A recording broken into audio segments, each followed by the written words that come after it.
Ne rikthehemi në transmetim të drejt për drejt. Me ne në studio është bashkuar kolegu Artan Hoxha. Përshëndetje, mirë se vjen tani. Kemi njoftuar më herët në fakt edhe përgjatë këtij edicioni informativ lidhur me investigimin më të fundit, zbulimin e 2 pistave të avionëve në jug të vendit, që dyshohet se janë përdorur më herët apo jo. Me një grup xhirimi javën e kaluar, pasi më përpara kemi mbledhur informacion dhe kemi verifikuar për të identifikuar zonat ku fillimisht dyshoi që mund të ishin përdorur si pista fluturimi, kryesisht për avionët e vegjël që përdoren për transportin e lëndëve narkotike. Dhe po ashtu në saj edhe të një hetimi tjetër që jemi duke kryer në lidhje me uljen e avionit në Ishëm në datën 15 shtator të këtij viti. Pra, u bashkuan të dyja bashkë dhe për gati një muaj e gjysmë kemi mundur që të bëjmë identifikimin ku ndodhen këto pista, për çfarë ato janë përdorur, a i plotësojnë parametrat në fakt që mund të përdoren për ulje të avionëve që bëjnë transport të lëndës narkotike, dhe tjetra ashtu më parë se të binte në 15 shtator të këtij viti piloti 69 vjeçar italian Guido Andrea Guidi. Për çka bëhet fjalë? Që mund të jetë ulur, që dyshohet se mund të jetë ulur. Atëherë besoj që gjatë emisionit do kemi kohë që t'i shpjegojmë dhe t'i detajojmë një nga një. Ta nisim me pistat e tjera. Por ajo që do të them është që sot ja bëhen fiks 46 ditë nga momenti kur ky pilot dhe avioni i tij mbetën, sepse mbetën, nuk i kapëm ne, mbetën në pistën e sajuar të Ishmit. Pra, ky pilot aty ka qenë faktikisht për ta inauguruar atë pistë. Ajo ka qenë dita e inaugurimit të asaj piste. E mbani mend të gjithë zhurmën e madhe që u bën datën 15 shtator, do filluar që nga momenti kur në parlament u publikua lajmi se një avion ka rënë në gërgderdhje të lumit Ishëm. Pastaj çfarë ndodhi gjatë asaj pasdite në mbrëmje, nga momenti kur unë shoqërova në orët e vona të natës në prokurori për krimet e rënda, një ditë më pas, sepse mbas orës 3 të natës unë jam liruar nga prokuroria për krimet e rënda, dhe çuditërisht, pra 3-4 ditë më vonë, është ajo shpreha që në Shqipëri ngjaja çuditje më e madhe 3 ditë zgjat.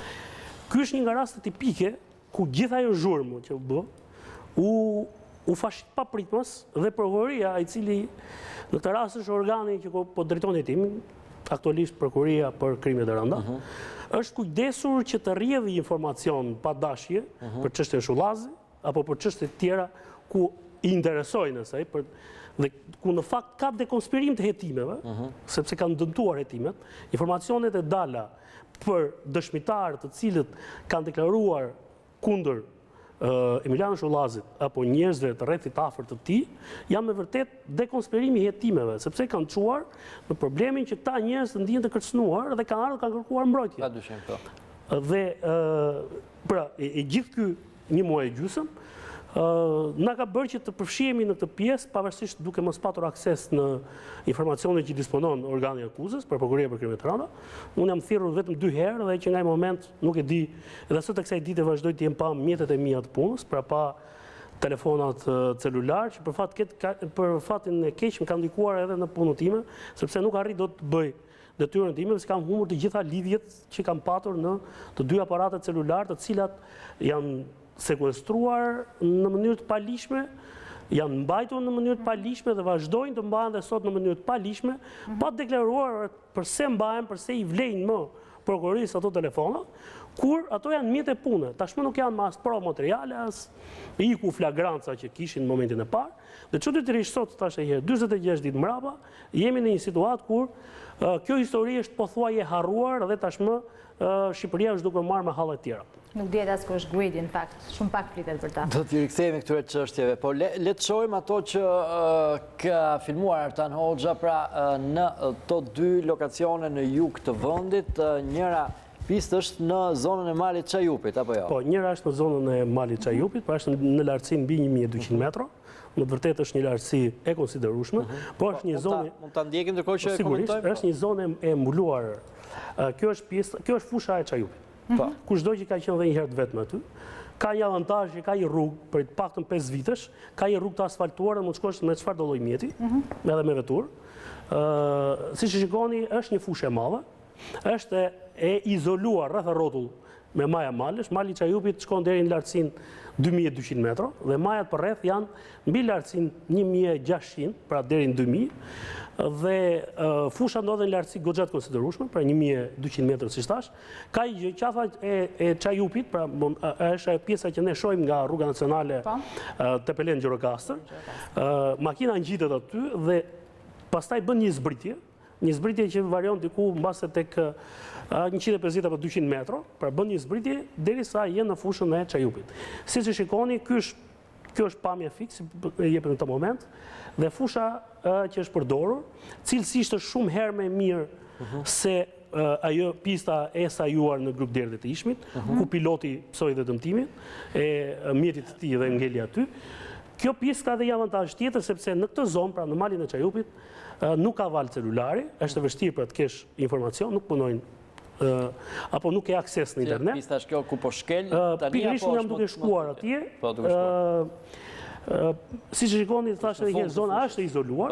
Kjo pistë, kjo fushë më saktë, edhe është krau kur shkon në Çajup, është krau i majt i pistës i përdorur, krau i djathtë, ka disa kanale kulluese të cilët nuk e lejojnë. Po, pjesa lart, po sepse ka patur orëshe të mëdha shira, shikoni lartësinë në cilën kemi qenë.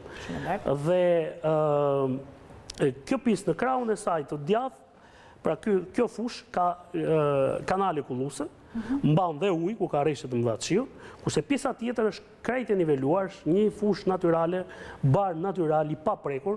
Aty ka, domethënë, që nga koha e besoj e komunizmit nuk është punuar më, sepse dukesh në rënojët e reparti ushtarak që është një objekt dykat që ndodhet në hyrje të fushës. Fusha i plotson parametra, ka një gjatësi prej më shumë se 1,5 km. Pra vetëm pjesa ku mjafton dhe ku ule aeroplani. Kjo pjesë është përdorur që nga vitit, pak në informacione që ka mund që nga vitit 2012. Aty ka patur fluturim shumë dhe me helikopter, gjithë të cilën ne kemi publikuar para 2 vitesh, por ka qenë një informacion apo raport që ka bërë shërbimi informativ kombëtar kjo zonë. Besoj të gjithë e kujtoni kur disa pista në veri dhe në jug të vendit, pista ushtarake kryesisht, pistat vjetra u blokuan me bloqe betoni dhe u nxorën në shpërdorim. Kjo situatë, kjo është një pamje, ajo pamje që kaluam pak që ishte pak më parë, një pamje plot që tregonte që pista duke patur parasysh edhe parametrat e pistave tjera ku janë ulur avionët në Shqipëri, për avionët që përdoren kryesisht për trafik të lëndëve narkotike, është jo vetëm e sigurt, jo vetëm është jashtë larg syrit të banorëve, aty ka vetëm disa bari, nuk ka në fshat të banuar. Disa fshatra kanë ngelur pak shtëpi, pra janë disa fshatra të Luginës së Lunxherisë, por janë shumë pak të populluar. Dhe pista ka qenë tepër aktive, sidomos në kohën kur, pra deri në qershorin e vitit 2014, kur Lazarati ka qenë afër dhe kur ka patur një sasi të mëdha të kanabisit, nga ulëmtimi që kemi kryer ne rezulton që ky pilot, pra njëti pilot, Guido Andrea Guidi, i cili ngeli në Ishëm, në 15 shtator, dhe që sot e kësaj dite zyrtarisht thuhet që ka ardhur për arsye turistike, përveç faktit që unë e kam publikuar gjatë gjithë asaj dite dhe në darkë që ardhur për bërë trafik narkotikësh dhe për këtë jam penalizuar nga Prokuria për Krimet e Rënda, më rezulton që i njëjti grup trafikantësh i cili ka tentuar ta përdori në rastin e Ishmit, ka bashkëpunuar me këtë edhe më përpara. Prandaj në sistemin TIMS të Republikës së Shqipërisë rezulton që shteti italian, pra piloti Guido Guidi, ka hyrë dhe 2 herë të tjera. Një herë ka hyrë brenda ditës, ka hyrë nga aeroporti i Rinasit, dhe bëhet fjalë për vitin 2013, kryesisht në periudhën e nëntorit, pra në 6 nëntor të vitit 2013, dhe është larguar po nga aeroporti i Rinasit po brenda asaj dite në vitin 2013. Ndërkohë herën e dytë që ai ka shkelur territorin e Shqipërisë është në datën 10 janar të vitit 2014 dhe ka hyrë në rrugë automobilistike, ka hyrë nga pika e Moriqanit, dhe është larguar një ditë më pas nga aeroporti i Rinasit, pra në 11 janar të vitit 2014. Në të dy këto raste, ai ishte regjistruar në sistemin Teams, pasi ka kaluar në kontrollin e rregullt.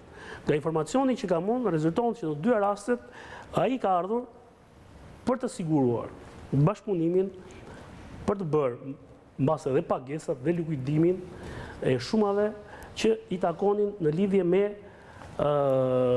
transportin e lëndëve narkotike. Gjithsesi, kjo është një çështje unë uroj. Nëse është ky version. Unë uroj që prokuroria ta ketë seriozisht të hetim dhe kjo heshtje që po mban të japin rezultatin që ajo pretendon ta ketë dhe mos përfundojë në një fusk siç ka përfunduar herët e tjera. Pisa tjetër që besoj do të kemi në pamje tani. Ajo Kardiqit. Bëhet fjalë për pisën e Kardiqit, edhe më përpara ka patur raportet të shërbimit inteligjente shqiptare në lidhje me përdorimin e pisës së Kardiqit për trafik të lëndëve narkotike. Është po ashtu një lugin e mbyllur. Është një rrugë e gjerë, mjaft e gjerë. Kjo është një rrugë automobilistike, Kjo është nisur për të qenë një autostradë që lidh pjesën e Gjirokastër apo aksin Tepelen Gjirokastër për të dalë shkurt në Saran, rruga korridori i famshëm i cili do të nisi gjatë qeverisjes së Partisë Demokratike, por u ndërpre. Dhe rruga është rrugë pa krye. Është rrugë pa krye. Kjo do të çon deri në afërsitë të fshatit të Kardiq, në pjesën e sipërme të fshatit, dhe aty ndalon dhe bëhet një rrugë pastaj që duhet ta kalosh vetëm me Foristrada sepse është rruga e vjetër që ka qenë që në kohën e sistemit komunist. Por pjesa kur kjo rrugë, e cila i kalon 13 apo 14 metra gjerësi, dhe ka një gjatësi prej gati 1,5 kilometër ose 2 kilometër, është pjesën e sipërme, si shikoni, kjo është pjesa e cila është përdorur për uljen dhe ngritjen e avionëve të vegjël për transportin e lëndëve narkotike, është aty ku duket tabela që kthesh për fshatin Zhulat. Ka një gjerësi si thash të konsiderueshme, pra është programuar të jetë një rrugë nacionale me 2 korsi vajtje dhe 2 kthim, prandaj si shikoni gjerësia e madhe. Ka një pjerësi të vogël, pra ka një pjerësi të vogël, por lugina është e mbyllur. Pra ti futesh në lugin dhe është vështirë, pra je larg nga rruga nacionale dhe me sy të lirë apo me hapësirë të lirë ti je i mbrojtur. Por pjesa që është përdorur është kryesisht për çdo njeri që ka qenë qoftë një herë të vetëm aty, është pjesa nga lapidari i Kardiqit, është një objekt që ndodhet në krahun e majtë të rrugës ku ngjitesh për fshatin Kardiq, dhe deri në krye të kësaj fushe, ku kjo rrugë e cila si thash është nisur për të qenë pjesë e një aksi nacional, tashmë prej gati 4 vitesh apo 5 vitesh, më tepër ka shërbyer për një objekt të tillë sesa i ka shërbyer në të vërtetë qëllimit për cilin është ndërtuar. Kto janë edhe një herë pamjet siguruara nga mali Çajupit, që tregojnë vendodhjen e kësaj lugine, siç e shikoni rreth rrotull dhe kjo është e mbyllur, pra nga maja malesh të larta, të cilat i ofrojnë të gjitha garancit një mjeti i fluturimi që të ulet në tokë, të marrë nga ngarkesën dhe të largohet pa u zbuluar. Tani, në të dyja këto raste, në të dyja këto pista që edhe në kuvendin e Shqipërisë nëse kujtoni, është përfolur që ato janë përdorur, sidomos kjo e Kardiqit. Ka i raport të shërbimit inteligjent shqiptar i bërë po ashtu më përpara, ka patur informacione në dienin time policia kriminale edhe para vitit 2013 që ky destinacion dhe destinacioni tjetër në atë kohë më shumë për helikopter është folur pra për Çajupin sesa për avionët. Por nga informacioni që kemi arritur të grumbullojmë, më rezulton që grupet e narkotrafikut, të cilët kontrollojnë linjat ndërkombëtare të trafikimit të kanabisit nga Shqipëria në drejtim të vendeve të Bashkimit Evropian, kanë përdorur, fillimisht kanë operuar në jug të vendit, kanë siguruar këto pista fluturimi, kanë siguruar këto mjete fluturimi. Bashkëpunimi është me të njëjtin person dhe pastaj kur ka ndryshuar situata mbas operacionit qershorit të 2014, antikanabis në Lezerat, kanë shfrytzuar pista të reja, ashtu siç ishte një nga ato, pra ishte dhe ajo e Gruqderit së Ishmit, të cilën Guido Guidi, që herë tjera kishte dhënë rezultat një pilot me eksperiencë shumë të madhe, me mijëra orë fluturimi, çuditërisht ngeli në inaugurimin e një piste që ishte hapur posaçërisht për uljet e tij.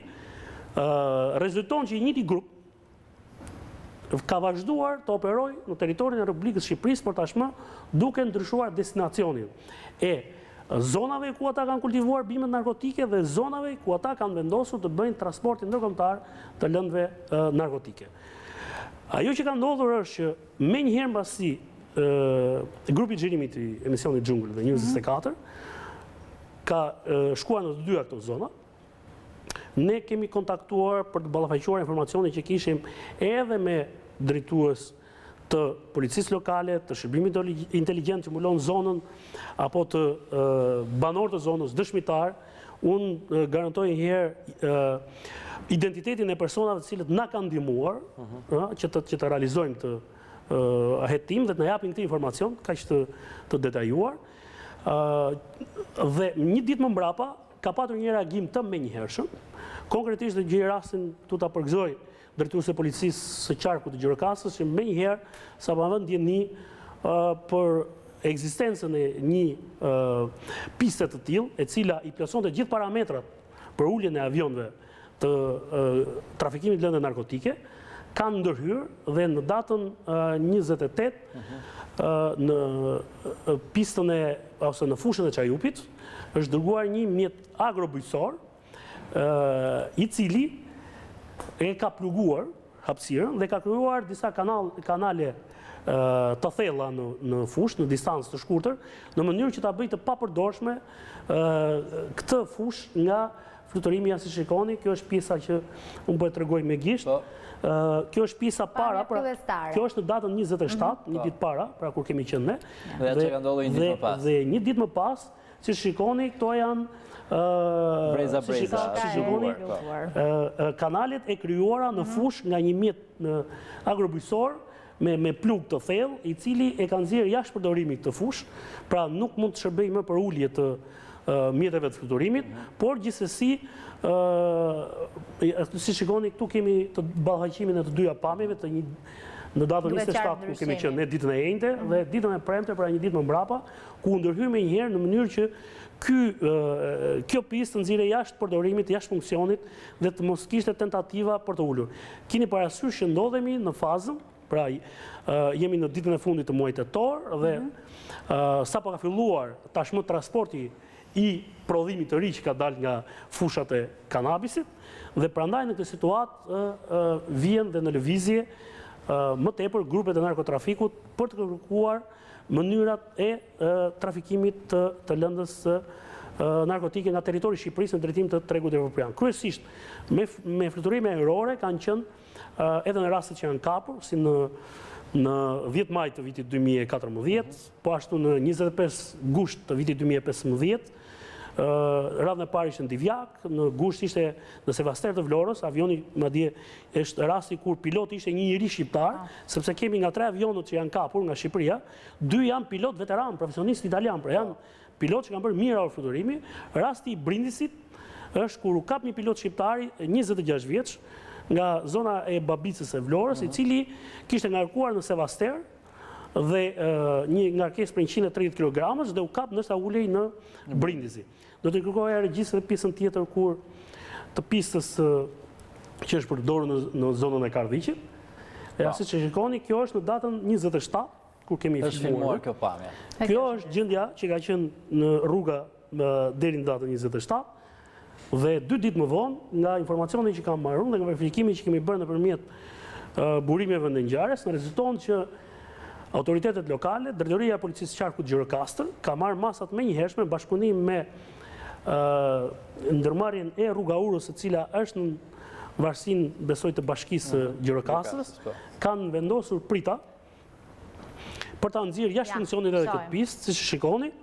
Kjo është në fillim të rrugës, janë vendosur prita në distancë çdo 50 apo 100 metra, në mënyrë që të pengojnë uljen e mjeteve fluturuese, por njëkohësisht të mos e nxjerrin jashtë funksionit për çarkullim rrugor këtë zonë, pasi fshatrat rreth rrotull ende e përdorin këtë pjesë të asfaltuar dhe madje gjë që vije e re duke edhe nga pamjet fillestare është që për shkak të shirave që ka patur, mos mirëmbajtjes së rrugës, nëse ky segment nacional do vijë dhe njëherë në plan për të ndërtuar, do duhet të rindërtohet sërish nga e para, sepse është një investim pothuaj shkuar dëm dhe shpërdorur vetëm për trafikim të lëndëve narkotike. A kishte shenja tani në të dyja territoret apo për shkak se shpërdorur më herët është e vështirë? Atëherë unë thashë kemi informacion që ky pilot dhe grup organizata kriminale e cila tentoi ta ulte në Durrës në Gërderët të Ishmit e ka bërë këtë gjë në të kaluarën.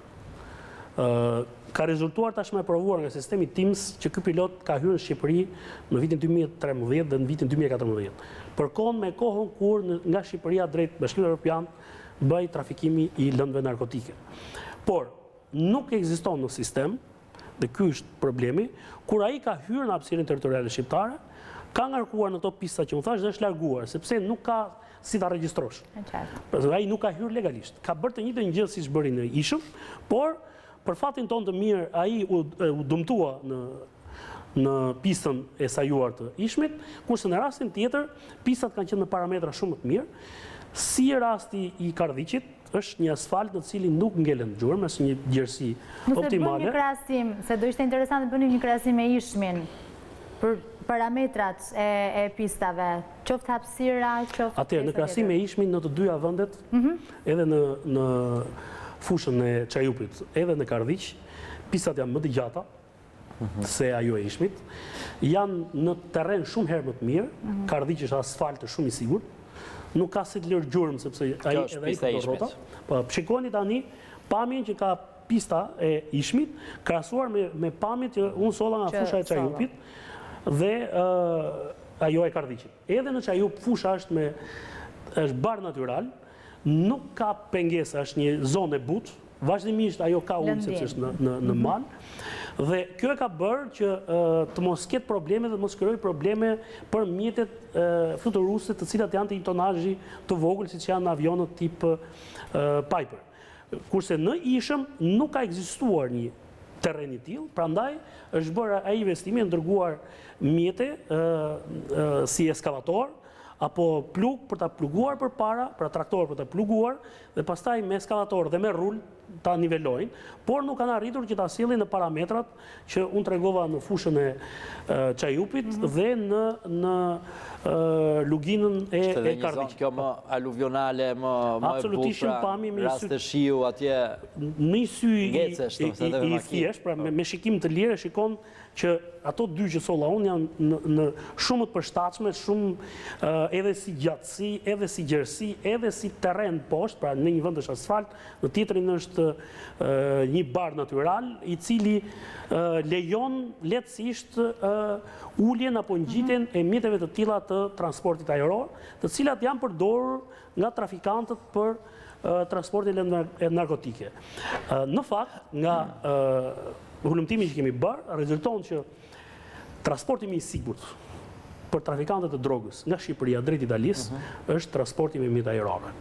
Është më i sigurti, më i vështiri për të kapur nga policit dhe më i shpejti sepse kryhet brenda një afati shkurt të kohë. Atëherë, për të transportuar lëndë narkotike me avion nga Shqipëria në drejtim Italisë, pilotët italian marrin zakonisht 500 euro për kilogram. Nuk është vërtet se në rastin e Ishmit është thënë që piloti do paguajë 20.000 euro për transportuar 200 kg kanabis. Në fakt, ky pilot do paguajë 100.000 euro për atë ngarkesë. Ai nuk ka ardhur në Shqipëri për 20.000 euro. Ai ka ardhur për 100.000 euro. Kjo është tarifë fikse. Të gjitha grupet kriminale që transportojnë lëndë narkotike në rrugë ajrore nga Shqipëria e dinë shumë mirë se tarifa fikse për ta bërë këtë gjë është 500 euro për kilogram. Ndërkohë, transporti tjetër më i sigurt mas linjave ajrore është transporti në rrugë toksore, duke shfrytzuar edhe lëvizjet me anija apo me traget, të mjeteve të transportit. Për kilogram, grupet e trafikut paguajnë 350 euro. Pra është 150 euro më i lirë për kilogram se trafiku në rrugë ajrore. Ndërkohë trafiku më i lirë për lëndët narkotike nga Shqipëria në drejtim të vendet të Bashkimit Evropian, kryesisht Italisë dhe Greqisë, është ai në rrugë detare që bëhet me gomone apo skafe të shpejta. Por për shkak të rrezikut të madh që kanë kapja e këtyre mjeteve, e gomonave, sepse kam dëgjuar ditët e fundit që të kërkonin të vijej në fuqi memorandumi për bllokimin e skafeve dhe gomonave. Nuk e bëjmë vetëm shqip. Ne do bllokojmë skafet, varkat apo ku diun jahtet turistike me pronar shqiptar, po nuk do bllokojmë dot italianët. Nuk do bllokojmë dot grupet kriminale që nisen nga Italia, ngarkohen në Vlorë dhe kthehen prapë në Itali. Apo ngarkohen në lagunën e Vilunit në veri të Shqipërisë. Pra, në këtë prizmë transporti për kilogram, kosto për kilogram me gomone është 250 euro kilogrami. Kjo është transporti më i lirë, por thash është më rrezikshëm për të kryer, sepse sidomos gjatë 2 muajve të fundit autoritetet italiane si në det, ashtu dhe me mjetet e fluturimi, për shkak dhe të monitorimit që po i bëjnë ata korridorit detar që i lidh me Shqipërinë, kanë kapur pothuaj 1 në çdo 2 mjete, çdo gomone apo skaf i shpejt që është nisur nga Shqipëria. Mos harroni kemi përdorur dhe motorët e jet ski për të transportuar narkotike nga Shqipëria dhe u kapën në Itali. Me që jemi të këto çmimet e transportit, po flitet shumë edhe për çmimet e vetë të kanabisit për shkak të superprodhimit, ka pësuar ndryshim çmimi apo gjithçka vazhdon normalisht? Ka pas një mbi ofertë? Në fakt, unë kam referuar për disa media të huaja gjatë këtyre ditëve të fundit në lidhje edhe me këtë çështje, pra kam raportuar. Deri në fillimin e muajit shtator, për shkak të mungesës në treg të lëndës narkotike, kemi patur rritje të çmimeve dhe sidomos mbas operacionit të qershorit në 2014 në Lazarat. Patëm një rritje të ndjeshme të çmimeve të lëndës narkotike që shkonte nga Shqipëria drejt Bashkimit Evropian. Dhe Shqipëria po humte pozicionin e vetë si vend origjine për të furnizuar Bashkimin Evropian në favor të Marokut. Por gjatë kësaj kohe ka patur rritje të çmimit dhe kanë ndikuar dhe disa operatorë të rinj futun treg, sidomos Turqia, për shkak edhe të fluksit që ka patur në Turqi, fluksit të turistëve, po edhe për shkak të situatës që ka qenë në Turqi, është preferuar besoj regjia në pamje, po jep pamjet e avionit që u kap... Ky është i Brindizit. Ky është i Brindizit, pra që u nis nga Brindisi, u ngarkua në Sevaster të Vlorës dhe gjatë uljes në Brindisi u kap, që drejtoj nga Edison, më sa kujtoj, Lamaj, që ishte një pilot shqiptar nga një fshat i Vlorës. Pra si thash, futja e Turqisë në treg ka ndikuar ndjeshëm në rritjen e çmimit. Aq sa çmimi për kilogram i kanabisit në Turqi shkoi deri në 4.000 euro. Po thuaj me të njëjtin çmim sa kushtonte 1 kilogram kanabis, ky çmimi shumicës, jo çmimi që shitet në treg. Në treg. Dhe kjo është pjesa që përfitojnë shqiptarët.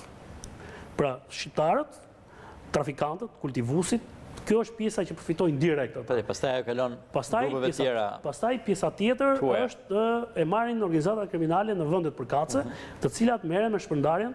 Aty është pjesa e luanit, pastaj sepse çmimi shumë fishohet me disa herë. Dhe rritja e tregut turk, e kërkesën nga tregu turk, bëri që çmimi të shkonte në 4.000 euro. Ndërkohë në Itali kishte një ndarje mes Italisë së Jugut për shkak edhe të gjendjes ekonomike që ishte atje, Italisë qendrore dhe Italisë Veriut, kur në Italinë e Jugut çmimi varionte nga 1.700 deri në 2.000 euro kilogrami, pra çmimi shumicës, rritej me 300-400 euro në Italinë qendrore, kryesisht në Rom dhe në zonën rreth, dhe pastaj në veri çmimi kalonte tek 2.500 euro. Ky është tregu më i madh pra që furnizon Shqipëria.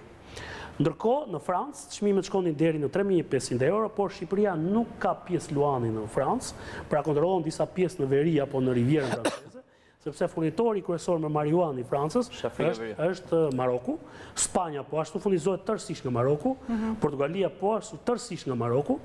Ka një avantazh sepse kanabisi shqiptar, pak nga informacionet që kam unë me grupet kriminale shqiptare që merren me trafikimin e narkotikëve, cilësisht është më i mirë se i Marokut, pasi në Marok mbyllet në sipërfaqe shumë të mëdha, gjë që do thotë të humbësh në cilësi, kurse nga Shqipëria kanabisi që ofrohet tregut evropian është cilësisht më i mirë. Shqipëria furnizon kryesisht Italinë, Greqinë, Turqinë, e cila ka rritur ndjeshëm çmimin, Gjermaninë, më pak vendet skandinave, pasi është dhe treg më i vogël, por çmimi aty shkon nga 5.000 deri në 6.000 euro kilogrami. Dhe është një treg që mund me 1 ose 2 ngarkesat i mund të bllokosh për 3 ose 4 muaj tregun aty, sepse është popullsia është e vogël. Po ashtu furnizon dhe vendet e ulta, Hollandën dhe Belgjikën, ku shqiptarët kanë krijuar linja të rregullta të trafikimit të lëndëve narkotike. Në Gjermani tregu ndahet edhe me shtetat shqiptar nga Kosova, të cilët kanë klientelën atje për shkak të njohjeve më të vjetra, të lidhjeve më të vjetra që kanë në atë zonë, dhe shqiptarët kanë këtë pjesën, shqiptarët pra e Shqipërisë kanë këtë pjesën e tranzitit, por nga shtatori këtej çfarë ka ndodhur? Futja në treg e prodhimit të ri, ose në saktë këtij fluksi që është parë gjatë Quhet mbi ofertë 2 apo muaj jo? fundit. Pra është një mbi prodhim. Çfarë ka bërë? Ka çuar në një ulje të çmimit brenda territorit të Republikës Shqipërisë dhe gati në ulje në 50% në të gjithë vendet ku Shqipëria e furnizon tregun. Pse? Sepse gjendet lehtësisht. Dhe çfarë ka ndodhur? Brenda territorit, organizatat e mëdha, të cilat kanë linjat e trafikut, kanë mbjellë vetë. Dhe ato pa shitur produktin e tyre, nuk kanë nevojë të blejnë.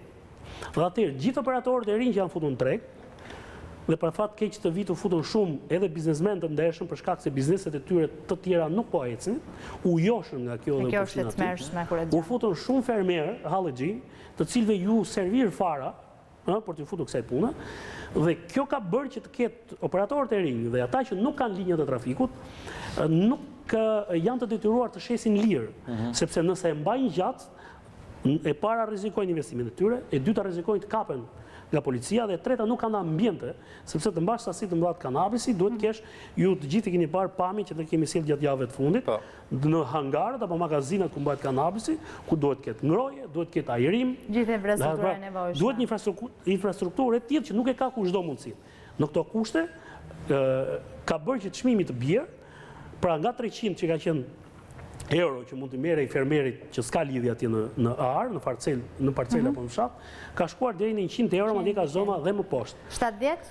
Po edhe 70 euro, ndërkohë më ka rezultuar në disa vende janë përfshirë, kanë investuar edhe persona që janë brenda sistemit drejtësisë, dhe kjo duket mbase qesharake, po edhe unë vetë nuk e kam besuar, kur më kanë informuar, por me sa duket pjesëtar sistemit drejtësisë, këtu përfshi gjyqtar dhe prokuror, që më përpara nëse lexoni deklaratat e tyre të pasurisë, ata vazhdimisht thonë që një pjesë të ardhurë i kanë nga investimet që kanë bërë në bono thesari ose në bursat online. Tashmë me që bonat e thesarit nuk kanë më vlerë, ka rënë vlera shumë dhe bursat online janë bërë të pasigurta, me sa duket, duke parë dhe këtë epideminë kombëtare që na ka përfshirë, kanë investuar duke vënë paratë të tyre në dispozicion të elementeve të cilët kanë marrë përsipër të mbjellin sipërfaqe të mëdha me kanabis dhe t'u kthejnë investimin me gjithë përfitimin në fund të procesit. Pra është, po të kesh njojë të dura, është një investim siç mund të investosh kudo në çdo biznes tjetër, unë jap kaq dhe pres marr kaq.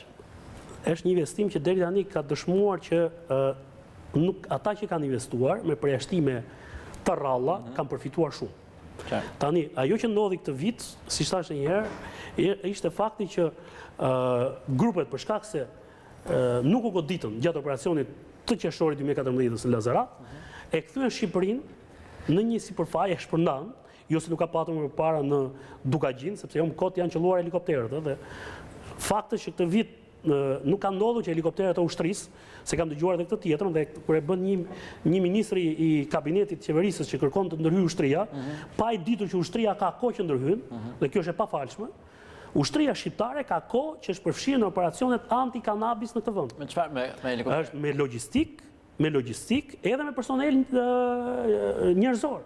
Pse? Helikopterët Cougar, që janë helikopterët më të mëdhenj që kanë në dispozicion Shqipëria, janë helikopterët e rinj, janë pjesë e infrastrukturës që ka NATO, nuk i shërbejnë thjesht Shqipërisë, janë goditur gjatë operacioneve në Dukagjin dhe janë dëmtuar, kanë mësuar dëme prej disa miliona euro. Po ashtu ka ndodhur edhe me mjetet të blinduara, kryesisht autoblinda, të forcave tona të armatosura dhe personel mjekësor të cilët janë angazhuar në mbështetje të operacionet forcave tona speciale Renea apo forcave ndërmjet shpejt në jug apo në veri të vendit. Pra ushtria ka kohë që është e përfshirë. E qartë. Nuk kemi shumë kohë të dispozicion, por të donim një koment shkurt të lidhur me intervistën e dhënë nga jashtë quajturi Escobari i Ballkanit, Klement Balili, një ditë më parë është publikuar në mediat greke, thotë gjithçka është e rrem, pra e sajuar nga drejtuesi i policisë greke në bashkëpunim me ish-kryeministrin Berisha si alibi për të goditur kryeministrin Rama. Në fakt, e mund të ndoshë me vëmendje këtë. Jo për thjesht për faktin që kam qenë në të parë që nga publikuar historinë dhe jam marrë në lidhje me këtë hetim, sepse është një hetim ndërkombëtar kur përfshirë shërbimi antidrogë amerikan, policia greke, policia belge, bullgare, italiane, pra është një hetim ndërkombëtar. Më bëri përshtypje intervista e para pse është bërë në këtë moment, koha që zgjedhur të bëhet, mund të bëjnë në çdo moment të mëparshëm, sepse ka patur nevojë të reagojë, të dëgjojë para tjetër. Për skafin për shembull. Dhe nuk kemi dëgjuar që të ketë reaguar qoftë avukati grek i zotit Balili, i cili deri në vendim gjykata është i pafajshëm, dhe këtë nuk e mohon dot njeri. Dhe ajo që më bëri përshtypje është fakti i kombinimit që ishte bërë. Domethënë, ish-kryeministri Berisha ka bashkëpunuar me policinë greke. Nuk ka asnjë shans. Nuk ka asnjë shans si ish-kryeministri Berisha këtë bashkëpunuar me policinë greke për të sulmuar Balilin, i cili pas ka një nip që pas ka një pozicion të rëndësishëm në Partinë Socialiste. Ndërkohë Balili ka një vëlla që është kryetar i njërës nga 61 njësitë vendore të vendi dhe ka fituar me rezultat të dytin më të mirë në Republikë me 78% të votave. Ka drejton bashkim pra Edelvinës. Dhe në qoftë se ka një komplot për ta hetuar të person, pse duhet kishte një kombinim mes Berishës dhe policisë greke për të goditur Ramën, dhe s'kishte një kombinim tjetër mes policisë shtetit shqiptar, e cila është në varësi të Ramës, për të goditur rivalin tjetër në koalicion, LSI-n, pasi ky jeton në një territor që është në administrimit, po njeriu vetë dhe është pjesëtar i kësaj partie politike dhe ndërkohë ka qenë në një pozicion, pra ka qenë drejtues në pozicion në një institucion shtetëror si përfaqësues i kësaj partie politike, i mazhorancës, po i kësaj partie politike. Dhe kjo kakofoni e krijuar tani nuk bën asgjë tjetër veç se i jep mundësi që mos kemi një hetim të drejtë. Gjëja që më ka bërë përshtypje deri tani ka qenë ky fakt. Kam dëgjuar vazhdimisht opozitën dhe median që ka kërkuar penalizimin apo arrestimin e Balilit, por nuk kam parë asnjëherë prokurorinë e këtij shteti të lëshojë një urdhër arresti për personin fjalë. Derisa nuk ka urdhër arresti, ai gëzon të gjithë të drejtat si çdo qytetar tjetër i Republikës dhe nuk ka ç'i bën as policia e shtetit, as ministri i brendshëm, as kryeministri. Urdhrin e arrestit nuk e lëshon ministri i brendshëm dhe kryeministri, e lëshon prokuroria. Prokuroria është i vetmi institucion kushtetues në këtë vend që mandaton agjencitë e tjera për të kryer arrestime. Në rastin konkret kjo nuk është bërë. Në një informacion të fundit që kam, më rezulton që Interpoli ka lëshuar një urdhër ndalimi në lidhje me shtetasin fjalë. Unë në një ballafaqim publik që kam patur me drejtues prokurorisë e kam kërkuar këtë gjë dhe ata më kanë thënë, pra prokurorisë përgjithshme, që në adresë të tyre nuk ka një urdhër ndërkombëtar arresti që të ardhur nëpërmjet Interpolit, ndërkohë nga ana tjetër ka vazhduar të fajsohet policia pse sa arreston. Çfarë do arrestosh? Do arrestosh dikë për çfarë? Ti s'ke urdhër arresti. Ose shko arrestoje, çoj gjykatës dhe ta nxjerrë gjykata se nuk ka prova. Pra, jemi në një situatë hipotetike, një person apo një grup personash i cili është identifikuar nga hetimet të huaja për përfshirjen e aktivitet ilegal, kriminal, në territorin e Shqipërisë, në adresën e tij nuk ka urdhër arresti. Dhe kjo është situata, është nonsensi që është krijuar në gjithë histori, dhe kemi gjatë gjithë verës që flitet ku është ky po bën plazh, ky është në jahat, ky ka qenë me X deputet, ka qenë me X ministër, por në fakt organi i prokurorisë asnjëherë deri tani nuk ka folur qartësisht nëse ka një urdhër arresti, nëse s'ka, pse se ka. Pra, është ky i akuzuar apo jo? Bëhet fjalë për këtë person apo bëhet fjalë për persona të tjerë, në mënyrë që të shpëtojmë edhe kësaj kakofonisë politike që bëhet për interesa të momentit, siç përmenda pak më parë që u bë dhe me pilotin italian, i cili sot tek kësaj dite akuzohet, e din për çfarë akuzohet piloti italian? Është i lirë, është brenda territorit të Shqipërisë, qëndron me parat e taksapaguesve shqiptar dhe akuzohet vetëm për kalim të palishëm, kufirit dhe hyrit dhe shkelje të hapësirës ajrore shqiptare. Dhe jo për kultivim të lëndë narkotike, nuk është në masë sigurie të lartë. Është një farë mënyre po trajtohet si bashkëpunëtor, si dëshmitar i mbrojtur? Po dhe një bashkëpunëtor, dhe një bashkëpunëtor nuk lihet i lirë.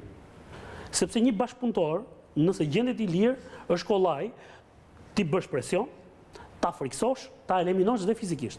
Nëse është bashkëpunëtor, ti duhet ta ruash, duhet t'i japësh garanci, do ta nxjerrësh jashtë territorit, nëse ai rrezikon këtu, do ta mbash të izoluar në ambiente sekrete që nuk e di njeri, po keni parasysh në Shqipëri nuk ka sekret, po e ditën dy veta, ai sekret nuk është më sekret.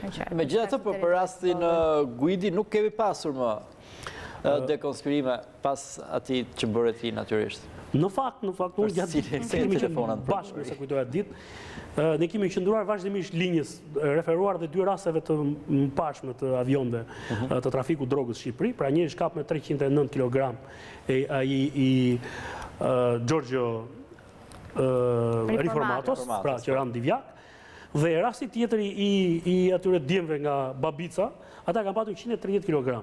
Dhe unë për qenë korrekt atë ditë kam dhe një version që do të jenë 200 kg, është një mesme duke patur parasysh parametrat e avionit dhe po ashtu sa karburanti duhet atij për të fluturuar nga Shqipëria, nga Italia në Shqipëri dhe anasjelltas të kthehej.